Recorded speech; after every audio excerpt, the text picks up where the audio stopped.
Ladies and gentlemen, welcome to another episode of Conquer with Chris, the podcast you don't want to miss. I have a very wonderful guest today, Terry Begg. Terry, welcome to the show. Hey, Chris, it's great to be here. Thank you so much for having me aboard. It's all my pleasure. Listen, Terry, let the people know where you're from and kind of a little bit what you do.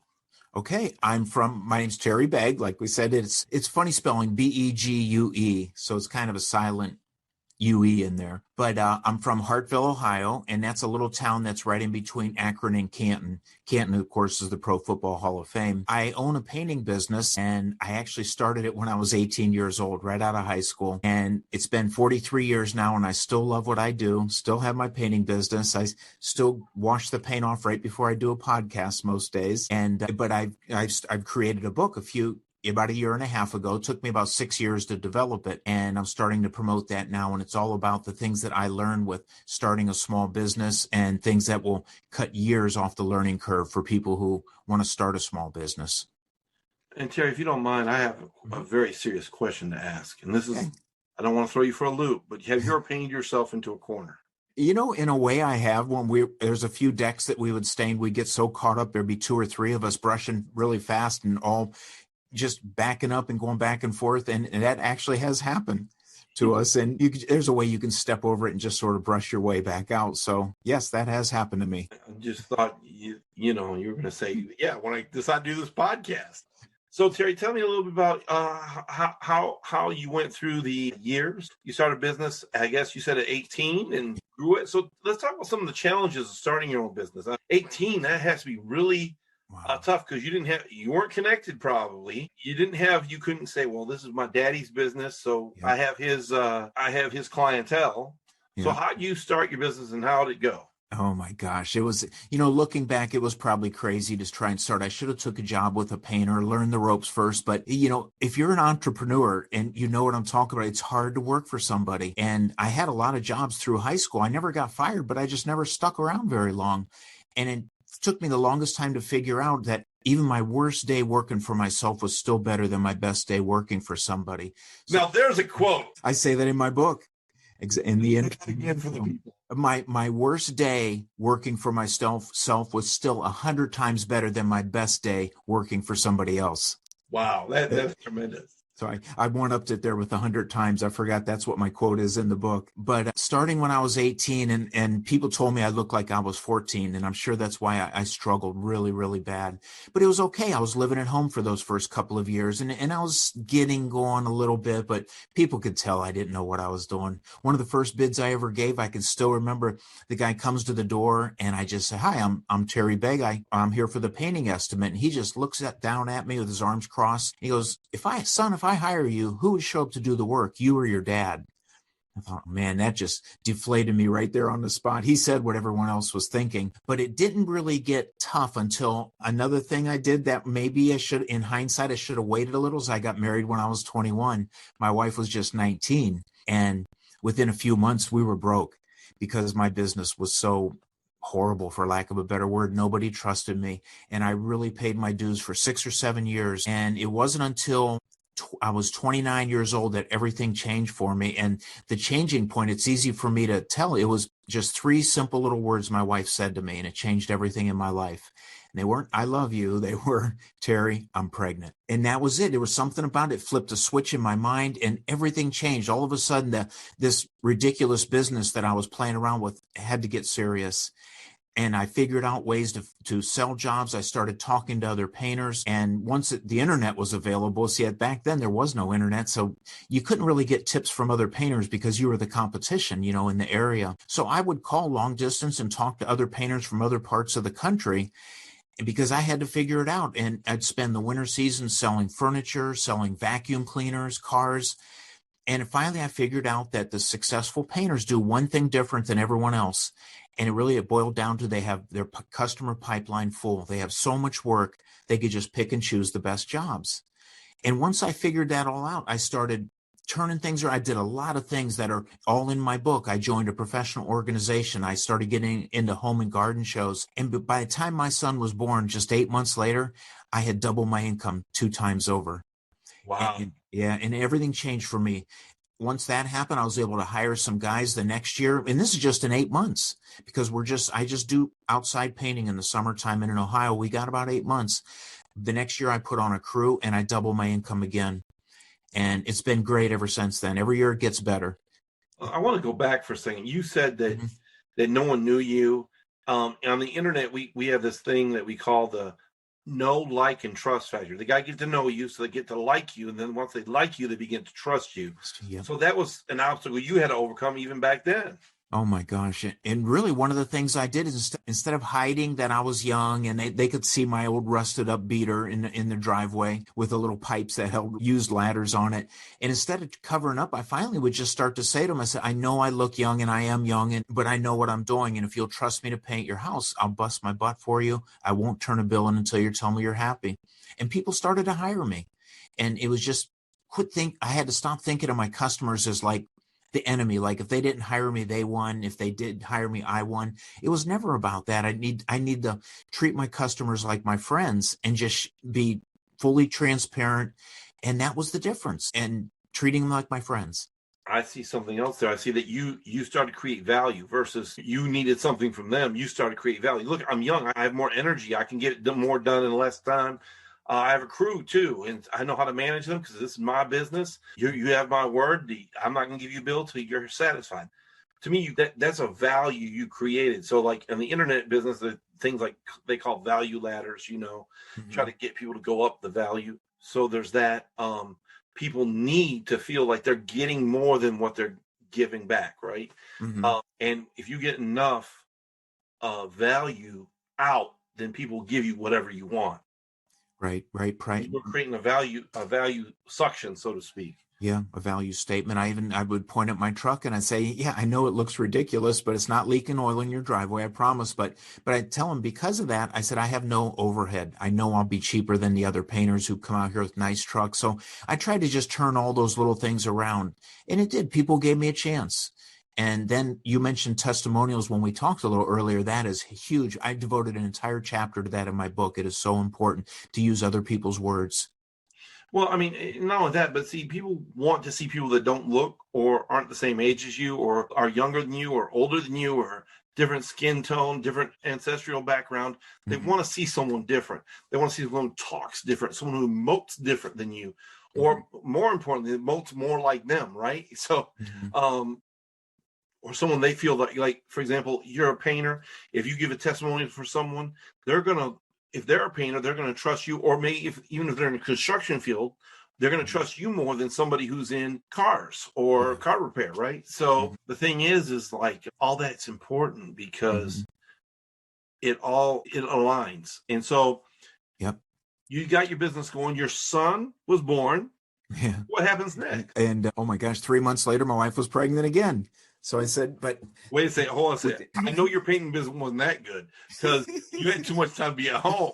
what was weird, Chris, is we were married 8 years before that ever happened. So I think it was a sign from God. I really believe it was divine intervention. He said, you're getting ready to be able to afford this. So here you go.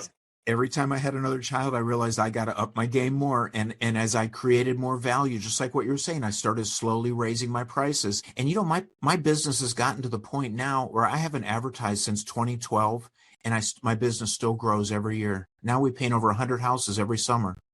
Wow. Yeah, it was just a small crew. We're lean and mean. But you know what? Let's discuss that for a minute, because most people think they want like 10, 15, 20 crews going all over the state.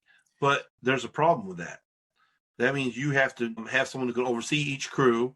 You have to pay them more money than the rest of the crew. You have to be in some kind of communication, whether it be email, text message, Facebook Messenger, some kind of like Monday or something that's controlling all the jobs. And God forbid that, it happens, but, people travel on the road, someone's getting in an accident, can't make it to the job. So then you got to get another crew from another place to go cover that job. And then, the insurance on all these people, knowing what your parameters are, right? It's called a metron. It's a Greek word, metron. Knowing what your metron is, knowing how far you want to take it, right? But you're happy with 100 houses a summer, 8 months. Right. Yes. And I've seen $1 million companies. There's one here in the Canton area that I know real well. And I know the guy that owns that company, and he doesn't make what I make because he has so much overhead. He's got union guys. His paying his guys, oh my gosh, $35-$40 an hour. I'm not saying they're not worth it, but my guys aren't union and we work hard. I'm right there. So I cut out some of the labor, and the owners love it that they see me there. One year I did run 2 crews, and by the end of that summer, I thought it just wasn't worth it, and it still made less than. So what I found is it isn't so much about your gross profit. It's all about what you take home, the net. And I get the highest net possible with 4 guys working 8 months out of the year. And of course, then on the top of that, it's not just the net profit, but the fulfillment. Because you have another guy in there and you're always dealing with his bad attitude, or even his good attitude. And he's trying to like, okay, well, Terry, if you don't give me another raise, I'm out the door next year, or whatever the case may be. Always trying to play, I need to make 30, 40 an hour, just like the other guys. So you don't have to deal with that. That's a lot less headache, a lot less stress, because you have your people. You go and do the work. Everyone makes good money for the 8 months, and then you're off for 4 months, right? Yep. And they love that. I keep working through the winter just because I'm like that. But I pay into unemployment so they can collect if they want. But usually I call them back because we'll pick up a big job or 2 through the winter. So, but they like that. That's kind of a little bonus. And I did that to start keeping them with me. I incorporated my business, so I'm actually an employee of my own business. And I could collect unemployment, but I just wouldn't feel right about doing that. Working. You may every time you had a child, your business increased. I would say probably doubled every time you had a child, because it had to. So I'm thinking the kids are all grown now. They are. My son now is he has a law degree. He works for PayPal though, but his law degree does give him a better job. My daughter's a teacher, an intervention specialist right here in the town where I live. So I've just become a grandfather about 18 months ago. And now I have 3 grandkids. So that's starting. Now I got more grandkids than children. It's just, I never understood the big deal about grandkids till I had some. It really changes how you look at things. I understand. I didn't understand the fascination with children. I got married, and the day I got married, well, shortly before I got married, I found out that I was going to be a grandfather because I was engaged. And the woman I married had children already, and they were grown. So I found out that I was going to be a grandfather when I was engaged to get married. I've skipped the kids, man. Oh my gosh. Went right to the grandkids. So do you do a lot of consulting with other business owners, helping them find their value and their value proposition and their fulfillment in whatever it is they do? I have a little bit. I'm starting to really lean that way more. So every year I'm going to start backing away from my business a little bit. I'm 62, so I still love what I do, but I'm going to do it a little less and go more into consulting and coaching. And that's why I'm creating an online course, because people read the book and it gets them inspired. I mean, I've gotten really good reviews by it, but it really doesn't take them by the hand and walk them through what it takes to own a successful business. And that's what the course is going to be all about. Well, that's great. That's great. I'm looking forward to hearing more about that and more from you. Do you have a favorite quote? A favorite quote? I do, and it's right here on my desk, and I can't see it right now. But I used to say it to myself every morning, and I know it. I know it like the back of my hand. I just can never find who wrote it. And if you find out, I would love to find out. So if you're ready, here it comes. Believe in yourself and in your plan. Say not I cannot, but I can. The prize in life we fail to win because we doubt the power within. Wow. It's kind of a poem, but sounds like Dr. Seuss. No, I'm just kidding. That did remind me of, if I can, Dr. Robert Schuller. He said extraordinary people are just ordinary people with an incredible amount of determination. That I used to say to myself every morning, because that was what I knew I needed. Was if you're determined, you'll make it work no matter what you got going on, as long as you stay focused and keep that determination going. Well, Terry, how can people find you? TerryBegg.com is my website. And on there, I put a lot of blogs on there. There's a freebie on there, 7 ways to attract new customers without spending a dime on advertising. So that's really helpful. So that's free on there. Also, they could go to Amazon and get my book if they like. Just put in, it's called Attract and Keep Customers for Life. And it's about exactly what we were talking about, Chris. The subtitle even explains it better. 4 abilities to build trust, communicate your value, and charge what you're worth. Wow. I like that. The subtitle explains it better. Yeah, that's great. So is there anything you want to leave the people before we get off the podcast? want to leave them with, if you're on the fence as far as maybe quitting your job and starting a business, or you got that entrepreneurial spirit, go for it. I'm telling you, just do what you can while you can do it, and then just get better every day. Stay focused. Learn, get comfortable with having conversations with customers. I joined Toastmasters about 12 years ago because someone made me do it, or they wouldn't help me write a book. But I found it made all the difference in the world for me. Being a Toastmaster gets you comfortable with talking to people and being able to share my lessons with you right now. That's a huge thing I would do. Join Toastmasters. And then the other thing I would tell people to do is, Toastmasters is a great way. If you're a church-going person, see if they have a ministerial education program at the church where they teach you how the ministers operate and communicate publicly. Greater than spiders, greater than snakes, greater than getting eaten by a lion or killed by a car or an airplane crashing is the fear of public speaking. If you can overcome that fear, it makes your life a lot easier. Trust me, I'm the guy who I think I could probably get onto stage of 10,000 people in present, not currently because of the situation we're in, but in normal circumstances, I don't think 10,000, 20,000 people would bother me. I could get on stage and communicate effectively to them. I think communication, public speaking is a great way to tell stories, get people interested in different topics, and tell people what you're about. So I want to thank my guest, Terry Begg, for being on. Thank you so much, Terry. Yeah, I had a great time. Chris, I could have talked to you for another hour. It's just, you're so easy to talk with, and I really enjoyed myself here. I'd love to come back again sometime. And we'll have you back. I promise you that. Wonderful. All right. Thank you so much. You're welcome. Hey, please like, subscribe, share, download, depending on what platform you're on. If you're on YouTube, please hit the subscribe and notification bell. Thank you so much. Have a great day.